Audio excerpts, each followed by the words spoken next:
Imagine waking up one day and realizing that everything you've ever feared was never real, that hell doesn't exist, that God never wanted to punish you, that all your guilt, your fear, your anxiety were nothing but illusions created by your mind. This is the story of the man who discovered it. The philosopher who dared to look at God without fear and found him everywhere. His name was Baruch Spinoza, and his thought changed forever the way humanity understands freedom. Episode 1: The Great Deception of Fear.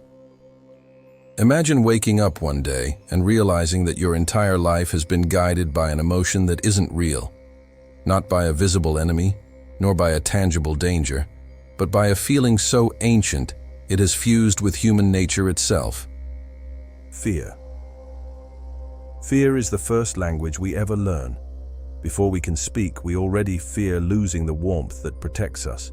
We fear hunger, abandonment, the dark. Fear is the echo of our fragility. But over time, something happened. We stopped using fear as a signal to protect ourselves and began to live under its rule. Today, centuries after that first tremor in the cave, fear no longer has claws or roars. It has screens, deadlines, judgment, and expectations. It disguises itself as caution, responsibility, even faith. It convinces us we need it to survive, when in truth, the world has been built to keep us afraid. Think about this. How many decisions have you made just to avoid punishment? How many times have you stayed silent about an idea, an emotion, a truth, just to avoid being judged? Fear has become a silent religion, with no temples or prayers, but with millions of obedient believers. A religion that doesn't promise paradise, but threatens the hell of rejection, failure, and guilt.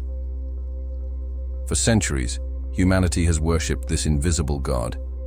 We've offered sacrifices of authenticity, of desire, of thought, the fear of what others might say, the fear of divine judgment, the fear of breaking the order. And the saddest part is, we don't even need proof of the punishment. We just imagine it. Fear doesn't need evidence. It only needs a story that says, if you do this, you'll suffer. And you believe it. You accept it. Because you were taught to obey, not to understand. And that's how the religion of fear was born. A faith with invisible commandments. Don't question too much. Don't stand out. Don't think differently. God is watching. God punishes. And though many believe fear-based religion belongs to the past, the truth is it only changed its name. Today it's called productivity. It's called image. It's called success. It's called the sin of not being enough. We live in an age where the altar isn't in a church, it's in our minds. There we kneel each day asking forgiveness for not being what others expect us to be. But what if none of it were real? What if fear wasn't a spiritual truth, but a human creation? What if what we call morality, order, or divine will were nothing more than elegant cages, built to control the one thing we've always feared most, our freedom? Fear protects us from danger, yes, but it also blinds us from truth. And there have been those who dared to uncover it, men and women who were persecuted, silenced, erased for saying one simple thing: God doesn't punish. Believing he does is the real punishment. One of them was Baruch Spinoza, a man who lived in a time when the fear of God ruled the minds of men. A time when a single wrong word could cost you your life, or worse, your name. Spinoza was not a rebel out of pride, but out of understanding. While others trembled before a God who watched from the heavens, he began to suspect that the true God did not watch. He was. That he didn't judge. He existed. And that understanding him was not blasphemy, but the deepest form of worship. But before discovering that truth, Spinoza had to lose everything: his faith, his community, his identity. He had to walk through the desert of fear and emerge on the other side with a single certainty: Freedom begins the moment you stop fearing what you don't understand. This is where his story begins, the story of a man who tried to free humanity from the god of fear and was condemned for doing so. And now, the question you must ask yourself is not whether you believe in God, but whether you believe in fear. Because maybe your faith isn't in the divine at all, but in the invisible idea that keeps you from being free. Before we continue, I want to ask you something. What do you fear losing the most? Don't think too much, just feel it. Because that fear may not come from reality, but from the story you were told about reality. Write it in the comments. I want to read your thoughts, because understanding what we fear is the first step toward freedom. And now let's return to the beginning, to the oldest fear of all, the fear of God. Episode 2, The Birth of the Fear of God. Every fear has an origin, and the fear of God, perhaps the oldest and most powerful of all, was not born out of divine revelation, but out of human need. In the beginning, man looked at the world and saw chaos, storms, plagues, darkness, death. Everything that could destroy him seemed to come from forces he couldn't control. Lightning split the sky, the earth shook, the crops died, and he didn't know why. So he imagined someone behind it all. A will, a judgment, a God. That was the beginning of order and of fear. Because if there was a God capable of creating the world, he must also be capable of destroying it. And so, man learned to bow before what he didn't understand.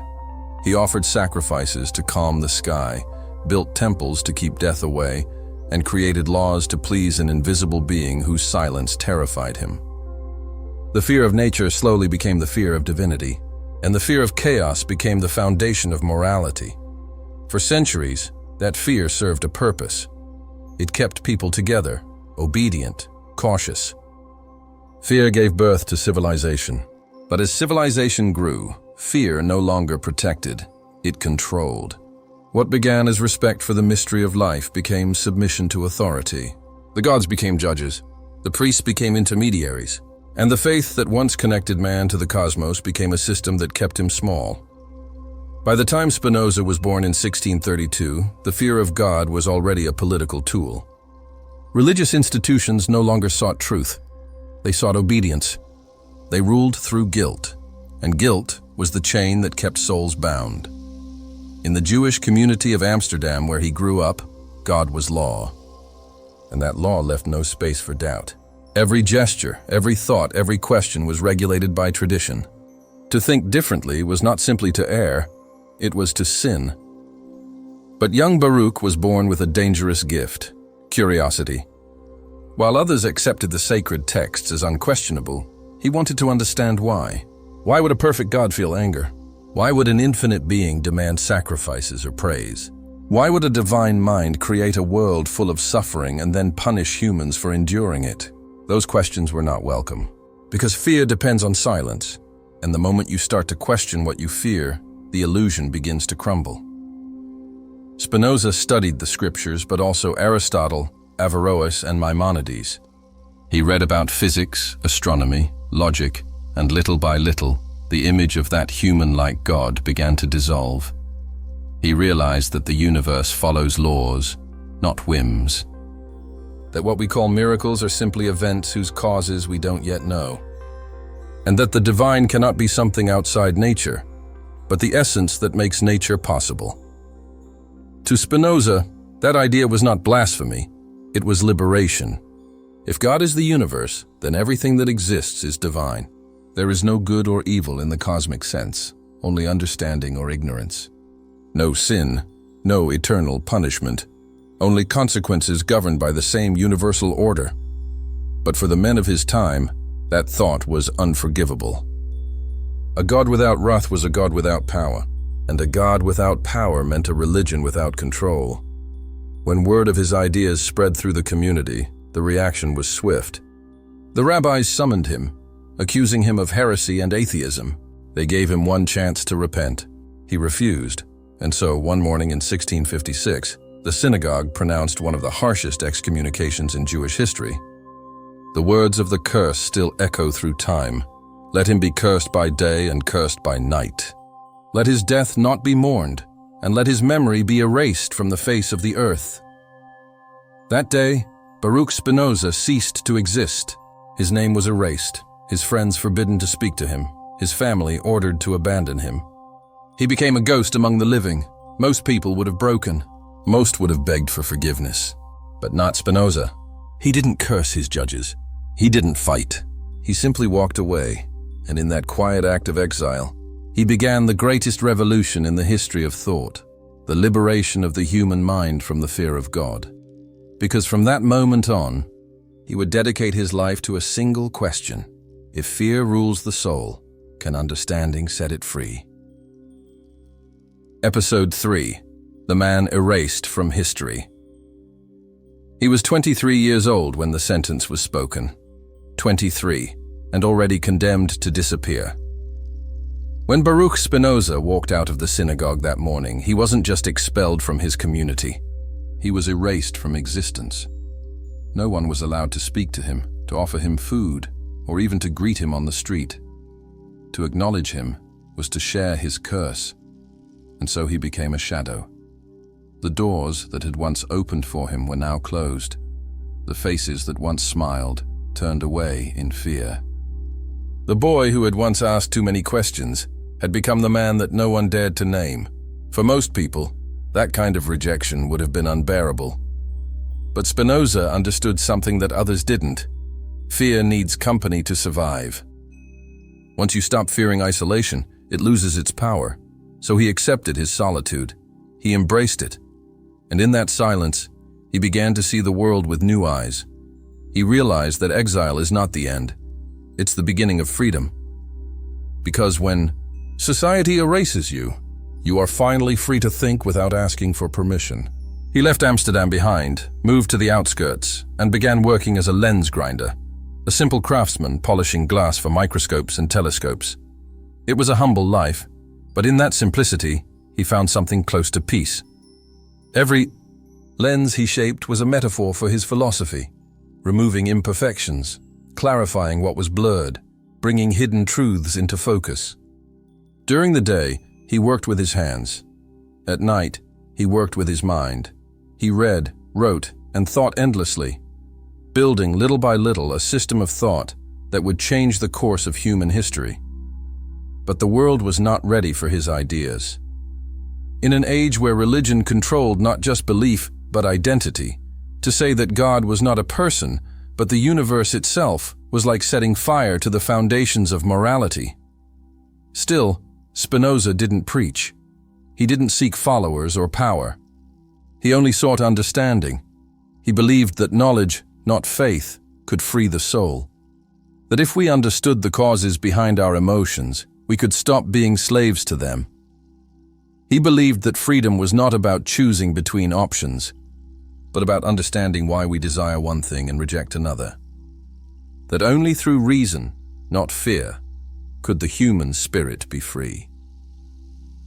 Those who visited him in secret spoke of a strange serenity in his presence. He had no bitterness, no pride, no resentment. He spoke softly, as if every word had already been purified by silence. He owned almost nothing. He earned just enough to survive. But his peace was richer than any fortune. And as the years went by, his ideas began to spread like whispers. Manuscripts copied by hand, passed from philosopher to philosopher, from friend to friend, like a forbidden flame that refused to die. To the religious authorities, he was a danger. To future generations, he would become a prophet of reason, a man who lost everything, and in losing everything found himself. Spinoza's life became a quiet rebellion against fear. He didn't fight it with violence, but with clarity. He didn't seek revenge, but understanding. And that, in the end, was his greatest act of defiance. Because while others prayed for salvation, he had already found it, in the simple act of seeing the world as it truly is. Episode 4. The Inner Exile. There are two kinds of exile. The one that takes away your home, and the one that takes away your belonging. Spinoza suffered both. But his true exile wasn't from his city or his people. It was from the world of illusions that most call reality. He lived quietly, in a modest room filled with books, papers, and glass lenses. No decorations, no luxury, no distractions. Outside, the world shouted about sin and salvation. Inside, he searched for understanding. He was no longer part of any religion, nor bound by any doctrine. He belonged only to the truth he could see for himself, and that truth, little by little, revealed a terrifying beauty. Spinoza realized that humans are not free in the way they imagine. We believe we choose, but most of our choices are the result of hidden causes. Desires, fears, childhood experiences, beliefs, all combine to create what we call the will. We are like waves believing they decide the direction of the sea, but the sea is the one that moves them. This idea could have led to despair, but for Spinoza, it was the opposite. If everything follows an order, then there is no chaos, no divine punishment, no injustice from the universe. There is only necessity, the perfect, natural unfolding of existence. He wrote, "Freedom is understanding necessity. The more we understand the causes behind our emotions, the less we are their prisoners. The more we see the order of nature, the less we suffer when things don't go our way." He realized that pain doesn't come from what happens, but from how we interpret what happens. That the storm doesn't hurt us, our resistance to it does. And in that realization, Spinoza began to rebuild the concept of God itself. God was not a distant being watching from the sky. God was the totality of existence, the infinite substance that expresses itself in everything that is. In the tree, in the rain, in your breath, in your thoughts. Nothing exists outside of God because God is everything. Deus sive natura. God or nature. For him, these two words meant the same thing. To know the universe was to know God. To love existence as it is, not as we wish it to be, was the highest form of devotion. But such an idea was dangerous. It meant there was no chosen people, no divine punishments, no miracles. It meant that religion had no power over truth. In his time, that was heresy. But for Spinoza, it was liberation. He saw that fear, especially the fear of God, was a misunderstanding of reality. Humans feared what they couldn't explain, and the less they understood, the more they invented gods of wrath and judgment. But what we call divine anger is only our own ignorance reflected back at us. The universe doesn't punish, it simply continues. Once you understand this, fear loses its meaning. Because nothing in nature acts out of cruelty or vengeance. It only acts according to its nature. The rain falls. The river flows. The star burns. The human thinks. Everything follows the same law. That insight made Spinoza one of the most revolutionary thinkers in history, because he replaced obedience with understanding and fear with clarity. He wrote not to convert, but to free. Not to destroy religion, but to strip it of fear, the oldest illusion of all. And yet, while he discovered this truth in solitude, he knew the world wasn't ready for it. He knew that to say aloud what he had found was to risk not only his reputation, but his life. So he waited, patiently, sharpening his thoughts like the lenses he polished every day, to see reality with absolute precision. Because Spinoza had already learned the secret of inner freedom. You don't need the world to understand you when you've already understood the world. Episode 5. The Universe Without Judgment. For centuries, humanity lived under a simple belief that the universe rewards and punishes. That suffering is a sign of sin, and fortune a sign of divine favor. But Spinoza saw something radically different. He saw that the universe doesn't reward or punish. It simply is. To him, everything that exists is part of a single, infinite reality. Nothing happens outside of it, and nothing happens without reason. The rain that destroys a harvest, the disease that takes a loved one, the war that changes a nation. None of these are divine punishments. They are events that follow the same natural order as a sunrise or a heartbeat. That idea destroyed the foundation of traditional faith. Because if there is no divine punishment, then fear loses its purpose. And if fear loses its purpose, control disappears with it. Spinoza understood that people cling to the idea of a judging God because it gives meaning to their suffering. It's easier to believe we are punished for a reason than to accept that the universe simply follows its course. But for Spinoza, that acceptance wasn't cold or nihilistic. It was sacred. Because once you stop asking, why me, and start asking, how does this fit into the whole? You begin to see that everything, even pain, is an expression of the same divine necessity. He wrote, "Nothing happens in nature that can be attributed to a defect in it. Nature is perfect because it acts according to its essence. To understand this is to stop fighting the current of life. It's to see that your suffering is not personal. It's part of a much larger order that you may not yet understand. When a storm breaks a branch, the tree doesn't curse the sky. It bends, heals, and continues to grow. Human beings, however, often live in rebellion against what is. We demand that the universe obey our desires, and when it doesn't, we call it injustice." Spinoza's message was simple but profound. The universe doesn't revolve around your wishes. It doesn't comfort you, nor does it punish you. It simply unfolds with mathematical precision. Your peace depends on how clearly you can see that order. Once you accept this, you stop living as if the world were against you.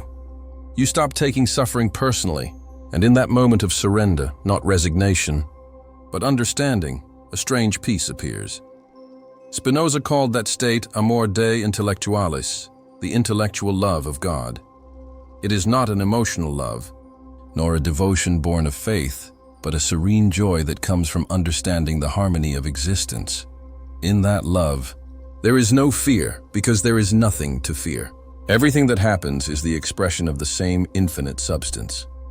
And since you are part of that substance, you too are an expression of God. That realization removes the distance between you and the divine. God is not above you. God is you as you are Him. To live with this awareness is to live without judgment of yourself, of others, of life itself. The universe doesn't make mistakes. It simply acts. And if you can learn to see that order without resentment, you begin to align yourself with it. That is the beginning of freedom. Not the freedom to control life, but the freedom to flow with it. Because when you understand that the storm, the loss, and even the fear are part of the same divine necessity, then even your suffering becomes sacred, and that, perhaps, is the most beautiful heresy in human history. Episode 6, The Illusion of Free Will. For centuries, humans have believed they were free. Free to choose, to decide, to shape their own destiny. We've built entire civilizations on that idea. We've punished, rewarded, judged, and glorified others based on the belief that every person is responsible for what they do. But what if that freedom never existed? What if free will was just another illusion, a comforting story told by the mind to make sense of its own limits? That's what Spinoza dared to suggest. And in doing so, he shattered one of humanity's most sacred beliefs. According to him, everything in the universe, every movement, every thought, every emotion, follows a chain of causes and effects that could not have been otherwise. You didn't choose your family, your genetics, your fears, your instincts, your temperament. You didn't choose the experiences that shaped your character. You didn't even choose the way you interpret the world. Every part of who you are is the result of an infinite sequence of causes, stretching back long before you were born. And yet, we live convinced that we are the masters of our own choices. We say, "I decided this," when in truth, it was the sum of your past, your biology, your memories, and your emotions that decided for you. For Spinoza, this wasn't a reason to despair. It was a reason to awaken. Because if everything follows necessity, then there is no guilt, only understanding. He wrote, "Men think themselves free because they are conscious of their actions, but ignorant of the causes by which they are determined. We feel free because we perceive the act, but not the invisible forces that led to it." Think about it. You get angry, and you say, "I couldn't help it." You fall in love, and you say, "It just happened." You make a decision, and later call it choice. But underneath all those moments, there's a web of causes guiding you like threads of light. To Spinoza, discovering this was not the end of freedom. It was the beginning of real freedom. Because once you understand why you act, why you feel, why you fear, you are no longer a puppet of those causes. You become conscious of them. And consciousness is liberation. True freedom, then, is not the power to do whatever you want. It's the clarity to understand why you want what you do. When you realize that, you stop judging yourself so harshly. You stop condemning others for what they cannot yet see. Compassion grows where blame used to live. That's why Spinoza's vision of the universe isn't cold. It's deeply human. He doesn't see people as sinners or heroes, but as expressions of one same nature, each unfolding exactly as they must. And if you accept that, you begin to see life differently. You stop saying, "This shouldn't have happened," and start asking, "What can I understand from what happened?" The more you understand, the freer you become. Because understanding dissolves resistance, and resistance is the root of suffering. In a way, Spinoza's philosophy is not about denying freedom, but about redefining it. It's not about breaking the chains of the universe, but about realizing they were never meant to imprison you. They are the structure that allows everything, even you, to exist. The ocean wave cannot separate itself from the sea, but it can understand that its movement is part of something vast, beautiful, and necessary. That is the kind of freedom Spinoza discovered, the freedom that comes from understanding, the freedom of no longer needing control, the freedom of saying, "I am part of everything that is." And perhaps that realization is the closest a human being can come to touching eternity. Episode 7. The Power of Understanding. Spinoza believed that the greatest power a human being can possess is not faith, nor strength, nor wealth, but understanding. Because understanding is the light that dissolves illusion. It doesn't change what happens, but it changes how we see what happens. And that small difference is the beginning of peace. Think about how much we suffer from misunderstanding. Someone ignores you, and your mind fills with stories. They're angry with me. They don't value me. They've abandoned me. You suffer for hours, even days, because your mind interprets what it doesn't understand. But when you see clearly, when you understand the real cause, the suffering fades. Maybe that person wasn't angry. Maybe they were simply tired, or distracted, or fighting their own battle in silence. Understanding doesn't deny emotion, it transforms it. It turns fear into curiosity, anger into perspective, and pain into knowledge. Spinoza wrote that emotions are not enemies. They are messages. Each feeling is a signal pointing to something we have not yet understood. And when you stop judging what you feel, you can finally listen. That's where the true power of understanding begins. When the mind stops reacting and starts observing, he compared emotions to waves on the surface of the sea. You can fight them, drown in them, or you can dive beneath to where the water is calm. That depth is understanding. And the more you live from that depth, the less the surface can hurt you. But Spinoza went further. He believed that understanding isn't just a psychological tool, it's a spiritual path. Because when you understand the order of the universe, you see that everything, even your suffering, has a reason. Not a moral reason, but a natural one. The storm does not hate the tree it breaks. The lion does not sin when it kills. The rain does not ask permission to fall. Everything acts according to its nature, and so do we. Understanding that truth is the beginning of wisdom.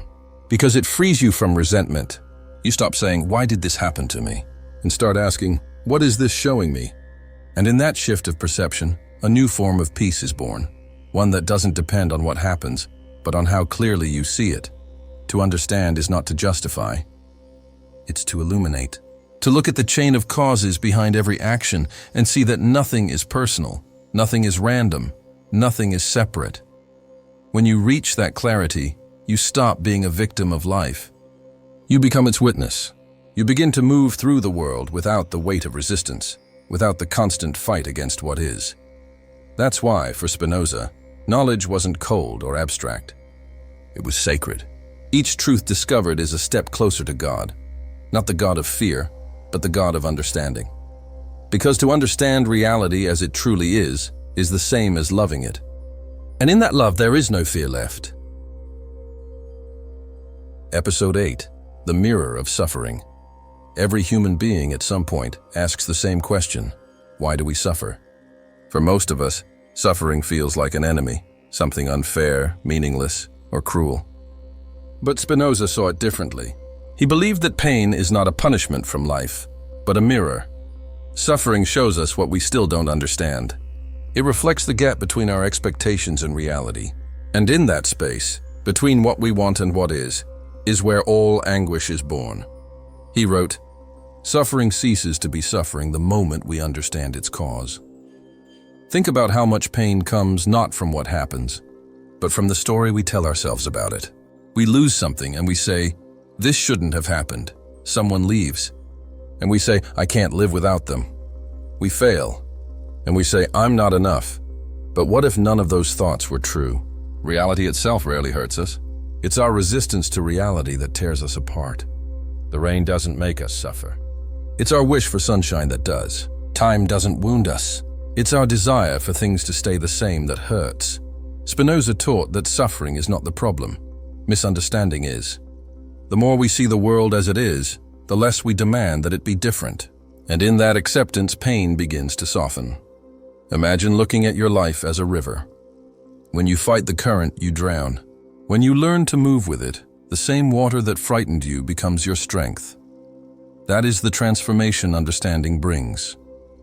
Not the elimination of pain, but the ability to move through it with awareness. Spinoza's philosophy doesn't deny human emotion. It dignifies it. He doesn't tell us to suppress suffering, but to look at it with clarity. Because only then can we see that pain, like everything else, has its place in the order of things. He believed that suffering is the teacher of truth. It strips us of illusions. It exposes the lies we live by. It forces us to see what we've been avoiding. When something hurts deeply, it's often because it's trying to show us something essential, a belief that no longer serves us, an attachment that no longer fits, a fear that was never real. And once you understand that, you no longer see pain as an enemy. You begin to see it as a guide. Every wound becomes a window. Every loss becomes a lesson. Every ending becomes a beginning. That is why Spinoza said we should neither laugh nor cry, but understand. Because when you understand, suffering stops being something that happens to you and becomes something that happens for you.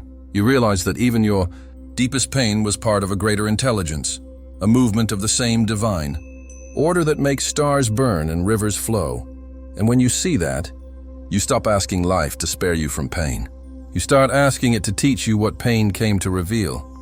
That's when the mirror of suffering finally clears, and you recognize your own reflection, not as a victim, but as a participant in the infinite dance of understanding. Episode 9, The Liberation from Fear. Fear was the first god. It ruled long before men built temples or wrote prayers. It was born from the darkness we couldn't explain, the thunder, the disease, the silence of death. But for Spinoza, the true liberation of the human spirit begins when we stop worshipping that god. He understood that fear thrives on ignorance. We fear what we don't understand. We fear what we can't control. We fear what we refuse to look at closely.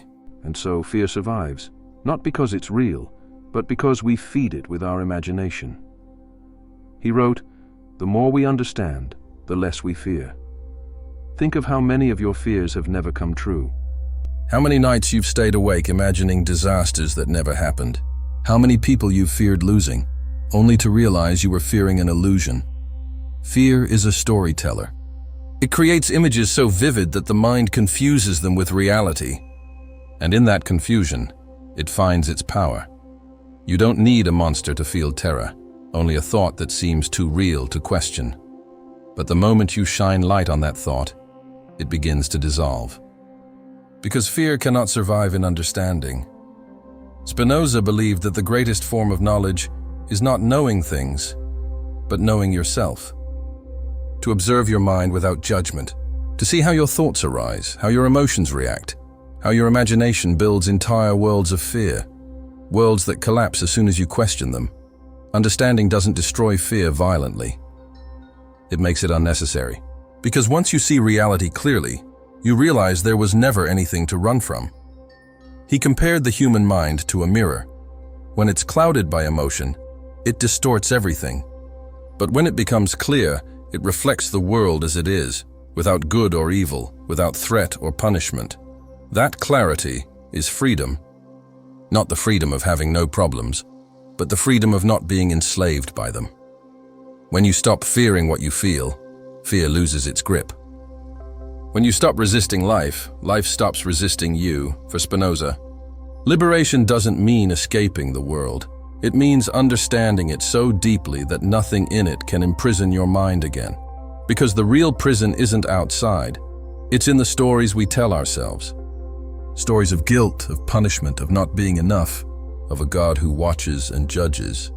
But when you understand that the divine is not someone above you, but the whole that includes you, then fear has nowhere left to hide.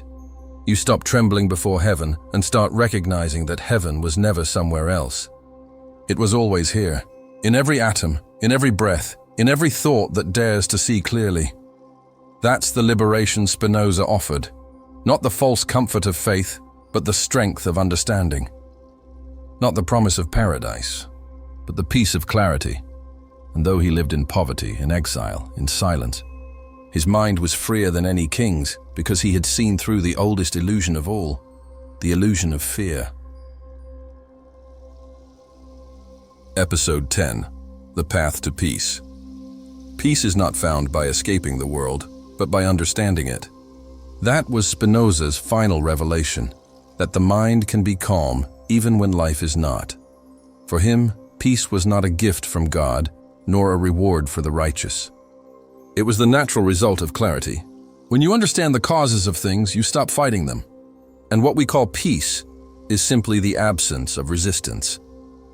Spinoza believed that everything, joy, sadness, fear, desire, is part of the same divine order. The problem is not that we feel, but that we mistake our feelings for reality. We believe our emotions describe the world, when in truth they only describe our interpretation of it. Once you understand that, your relationship with life changes forever. When you feel anger, you ask, what belief created this? When you feel sadness, you ask, what expectation am I holding? When you feel fear, you ask, what illusion am I protecting? This simple act of questioning transforms the mind. It moves you from reaction to reflection, from confusion to consciousness. That, Spinoza said, is the beginning of wisdom. Because wisdom is not knowing everything. It's knowing what no longer needs to be feared. He didn't preach detachment in the cold sense of the word. He didn't ask us to stop loving or feeling. He asked us to love with understanding, to feel with awareness, to live without illusions. He wrote, "The more the mind understands, the more it loves." That love, the intellectual love of God, is not a sentimental love. It's the love that comes from recognizing yourself in everything. It's the peace that arises when you stop separating the sacred from the ordinary. The sound of rain, the breath that enters and leaves your body, the quiet presence of another person beside you. All of it is God, all of it is nature, all of it is you. That's why, in the end, Spinoza didn't fear death. He saw it as another transformation within the same eternal substance. Just as the wave returns to the ocean, so the human returns to the whole. He didn't seek salvation, he sought understanding. And in that understanding, he found something even greater than hope: acceptance. Acceptance doesn't mean resignation. It means seeing reality so clearly that there's nothing left to resist. It means flowing with life instead of fighting it. It means trusting that every event, even the painful ones, belongs to a larger order. When you live that way, you stop asking life to be easy and start asking to be awake. That's the path to peace Spinoza discovered. A peace not given by miracles or beliefs, but by the simple act of understanding. The peace of knowing that nothing in this universe is against you. The peace of realizing that you are never separate from the whole, that peace is not a destination. It's a state of clarity, a light that appears the moment you stop resisting reality. Because once you understand, you don't need to be saved. You were never lost,